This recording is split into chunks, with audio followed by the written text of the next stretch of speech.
Balandi Miko du pasteur Bobo, actualité compliquée, topesi bilo mbote, boza ebele, bozali kolanda biso penza, ezali ba sangola bino, en tout cas, bo adopter yango, bo sepedi na yango, ezala bala Kinshasa, bala Kin, bango lela, actualité la bango compliquée, bala poto, ezarande ya bala poto, bango ba sepela lango, bango monde balancer yango, bango monde ba simba lango, bango monde ba tinde kaka yango. Et que Ndeliboso, Babengi Yango, actualité compliquée. Tout le monde toujours, ok, tout passe au mérite d'Afalgan, tout l'équipe passe au mérite Nérofen, mais Keba, au Melava, le Mété, au Bossala, Magambo Yambo, alors que Mama Kongo peut se ramasser tout passe, dans la classe politique au Mona, au Azalaki Kotoy, à Komi Kotoy.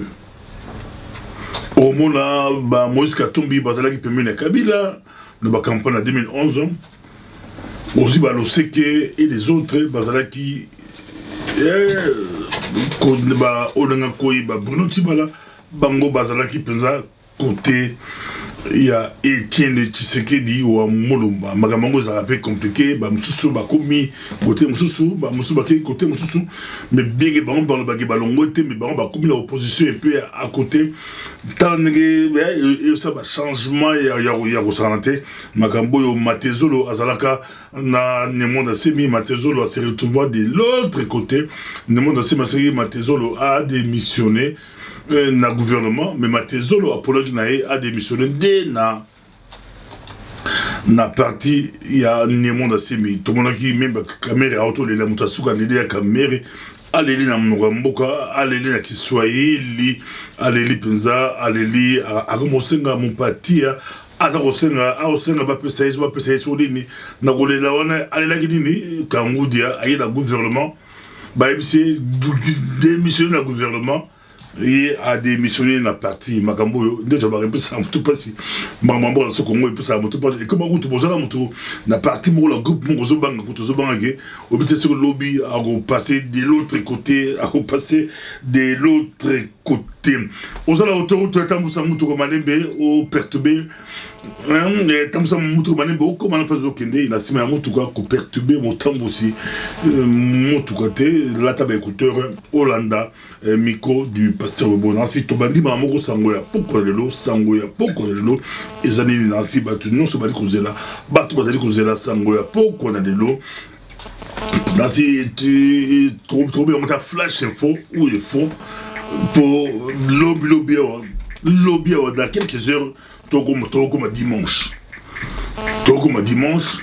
que va-t-il se passer nanga lobby il y a pour dimanche tout comme ça il y a quoi lundi il y a quoi mardi il y a pour dimanche comme Congolais l'assemblée mingi Congolais une église comme ceux qui se Congolais mon thème pour jour il y a repris sa date il y a élection tout cela alors il faut 5-4 jours à checker en 2019 il fallait maman Niki tata moi si Niki tantine Niki out à l'États-Unis d'Amérique à Kogangi la Kabila dans ce moment là ça Kabila pesa imbote pesa talai na misu mais apparemment Kabila a raté atalaki m'a raté au télé misu mais bota la vidéo bon la bota la misu ya Niki tata bonsi Niki il atalaki Kabila la misu makasi pesa autali bon Kabila força qui bepse qui il a qui talai la misu et puis pesa imbote makasi pesa imbote le gars Trump et bendai mais il y a bien de simbigraté Kabila a bien de simbigraté et ça actualité compliquée tout l'andra ba détail tout l'andra ba détail voilà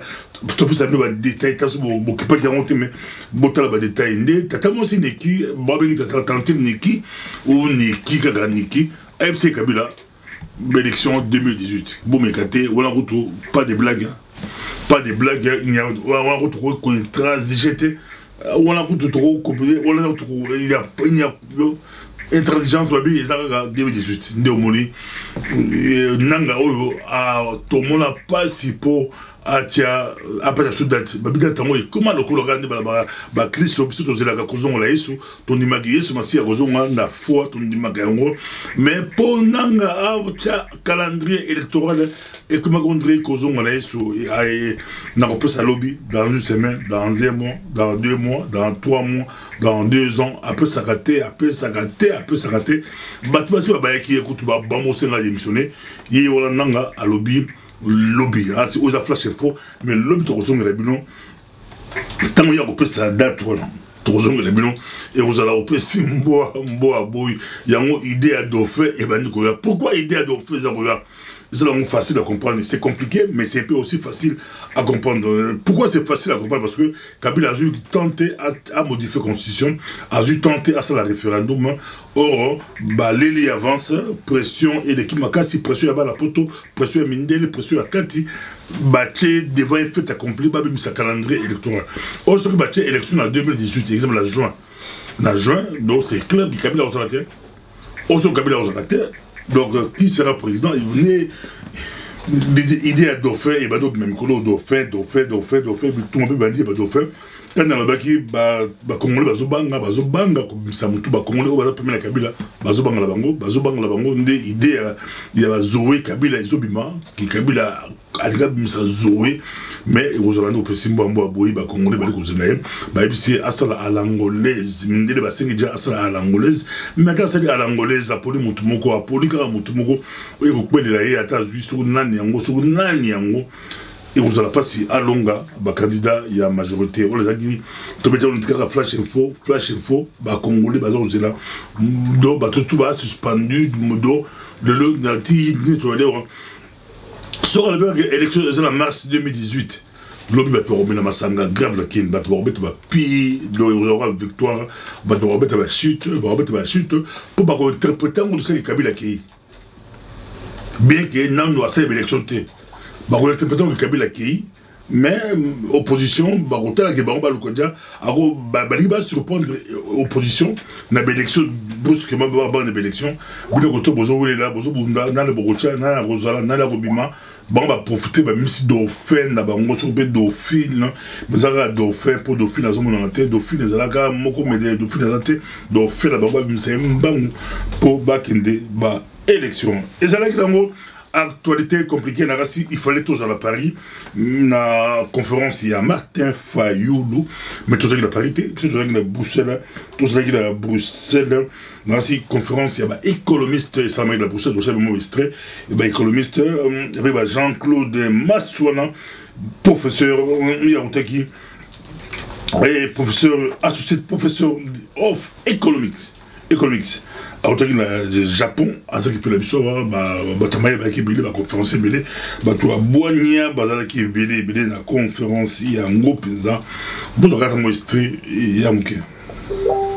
Moi j'ai grandi au Congo, je suis née au Congo, j'ai grandi avec des Rwandais dans ma classe, on n'a jamais eu de problème. On a grandi avec des gens du Congo-Brazzaville dans les années 80, 90, il n'y a jamais eu de problème.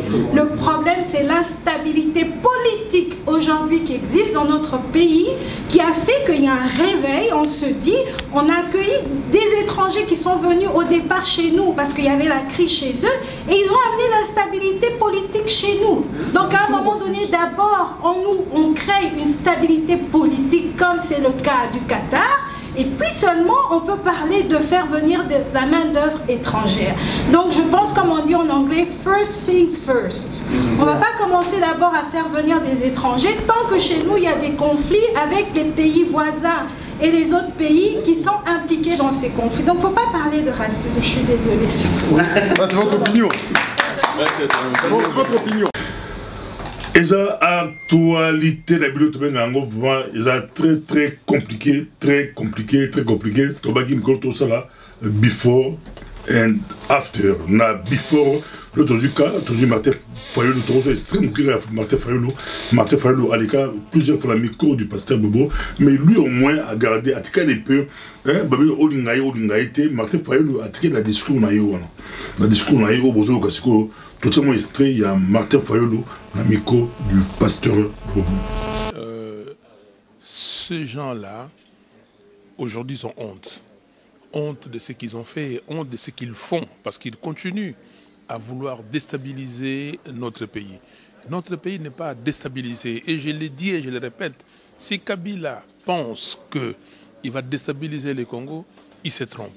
Nous sommes les Congolais, ces pays-là que Dieu a donné à nos ancêtres et qui nous ont légués, et nous allons léguer un pays à nos enfants et à nos petits-enfants. C'est pour cela qu'il faut travailler dur pour amener ces pays au développement et travailler dur commence par le départ de M. Kabila. Deuxième intervention, il y a Lissanga Bonganga. Lissanga Bonganga, Lissanga Bonganga. Il n'y a pas les cas de micro du pasteur Bobo, mais soit un ministre dans le gouvernement Kabila, un ministre, Bolandaye, Bilemo Bourgigé, avant, before, bon discours before, et puis Bilemo Boluka after. Il y a peut-être un président before, Bolanda, Lissanga Bonganga.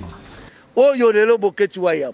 Oh lelo komanda iso oyo bandeko na bango ba combattant bato nyonso ya diaspora bazoloba toyokana ezala message ya unité oya kobanda keno ngana lobaki mokolo toaki na débat au komanda iso alobi mais bokoti pe bo umeli au moins 4 2h 3h mais to saki 48 heures ezalaki te ka tokoti to bando beta maboko non ezalaki yonde ko lisanga yo zako tirer na G7 o zako tirer na tel yo par bien ngape na zako tirer to jiti après toyokani wa to signer mikanda na yango tolingi boyokani wana ngai kuti na propose ki totia pe phrase moko ya nani akobebisa tomo na congolais entre biso bango kotoyo bayo baki omoni bandeko basangana nana bandi kobebisa moto akobebisa tofunda ye pa na bango tofunda ye pa peuple ke talo alingi ke toka bwana ye wana ekoza malamu mingi ezalaki micro du pasteur Bobo Ndeto Bonani pour seulement le toyambaki Pichou Chomongo, combattant le président Alphonse, juriste,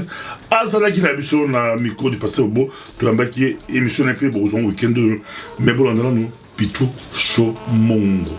Makambo ya Congo pesa mbutu pasi pour ça to la neurophène mais la bito mais la volume te et le mentalité tabembo so miki volume obo sana masolo ya mboka na Congo to koti ba moko na ba solution yo za nango zo tambolo mikolo yo otambola ngolo biyo lobi eza ndeko la biso et monseigneur et cardinal Mosengo ndako diriger transition, solution Zamopulu, solution à transition ça Kabila avec Monseigneur Mosengo. La personne là-bas, idéologie où tu appuies, c'est comment Bali Kolandayo, Moklim, Bapoli Kambo, la transition, état-major, parti, bon si Kiti, Bali Kotala, Pichou Mongo, Aningi, Aloba, Nini, Akeba.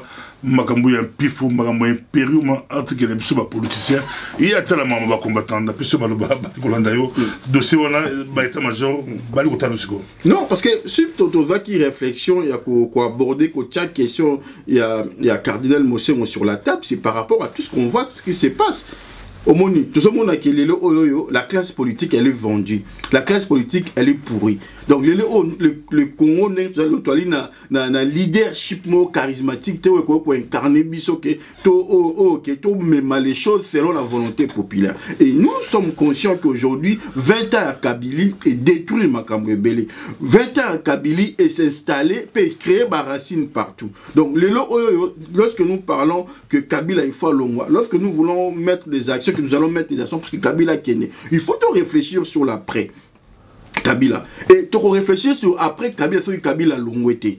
Et moi, na zaki moko bato ba bimisi peut-être dans le contexte actuel ou bimisi l'idée bien quand même que l'idée là ba tebele pe ba zaki nango mais ba na ko ça surtout bimisi yango ba idée sur ba tout ça qui n'avait pas docteur Denis Mukwege les gens voyaient la majorité c'était beaucoup Denis Mukwege d'autres disent que c'est Cécile Kenge mais idée à Cardinal Mosengo on dirait yondo bimisi yango tala rappel elinge banda to pe sur maloba bali. Oui, idée na yelinga poani. Na participé qui na onongo lobi na conférence à Denis Mukwege na ke na yoki. Je fais une étude sur la personne aussi à Denis Mukwege et puis à Cécile Kenge. Donc na mécotal un peu parcours à Mukwege. Donc voilà, c'est un intellectuel congolais, c'est un médecin parmi tant d'autres qui essaie de faire son travail. C'est aussi un médecin qui a été médiatisé par le média Oyalibanda, les médias occidentaux. Peut-être pour la majorité des Congolais, on connaît Dr Mukwege via médiatisation. On va faire par média Libanda et puis on a pris au média Libanda PC. Et maintenant, quand on voit le profil, il y a Ndekouana, oui, on reconnaît en lui un intellectuel, on reconnaît en lui un médecin, un professionnel de santé, mais c'est ça que nous avons besoin de mutu oyoyo à cause de la nerf solide. Mutu oyoyo à cause de la statut, il y a homme d'État. Mutu oyoyo à cause de la capacité, il y a que gérer la crise politique ou aussi à gérer la crise politique. Mutu oyoyo à cause de la capacité, il y a cause de la na neutralité. Hein, aux personnalités nae mutakotia yango douté. Et nous avons regardé Mukwege sans vous mentir dans sa posture politicienne, on voit que il est partisan d'un camp. Ngana yo za muta média au contredit ngaité. Chilombo, le président du Rassemblement, avait dit tout récemment que Azana Bango dans une démarche. À toi, tout ce qui s'est le micro du pasteur Bobo. Actualité compliquée, Bolingalango, Bolélango, Bosepelango, en tout cas, un Amélie d'Afalgan. Dimanche, en tout cas, tu sur Otalango dimanche, pour toi samedi, tu sur Otalango dimanche, les mecs, dimanche, Tozana, spécial NPB TV, par rapport à la communication, il y a Nanga, ou à Zepesabiso, pour la date. Il y a une élection spéciale. En 2018, en 2019, en 2020, en 2030, nous allons passer un mais ils ont posé la caractère, tous en sous la crise, tous sur le calendrier. Merci.